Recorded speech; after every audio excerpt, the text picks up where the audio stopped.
তারা না মানে দলের রাজপথে কিভাবে আন্দোলনের মধ্য দিয়ে আমরা দাবি আদায় করতে পারি।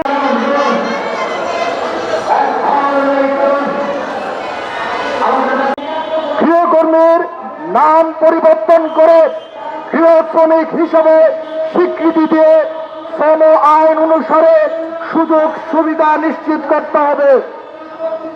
পরিচয়পত্র, নিয়োগপত্র, বসতি কল্যাণ সুবিধা ও সাপ্তাহিক ছুটি সহ আইন অনুসারে ছুটি নিশ্চিত করতে হবে। অবিলম্বে গৃহকাজে নিয়োজিত শ্রমিকদের জন্য ন্যূনতম মজুরি বোর্ড গঠন করে মাসিক ন্যূনতম মজুরি নির্ধারণ করতে হবে। অঞ্চল ও এলাকা ভিত্তিক শিশু পালনাগার কেন্দ্র স্থাপন করতে হবে। আমাদের গৃহ শ্রমিক আপাদের জন্য রেশনিং ব্যবস্থার সুবিধা সহ সামাজিক সুরক্ষা নিশ্চিত করতে হবে।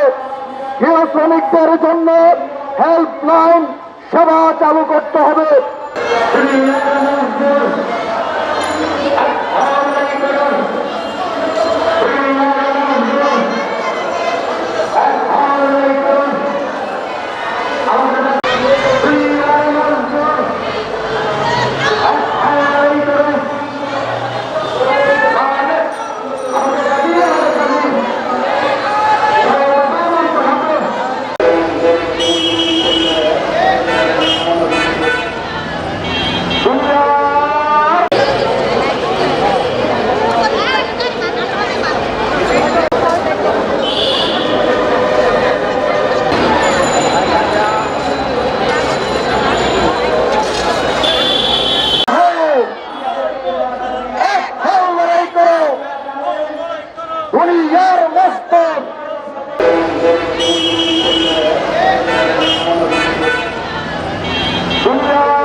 তারা না মানে দলের রাজপথে কিভাবে আন্দোলনের মধ্য দিয়ে আমরা দাবি আদায় করতে পারি।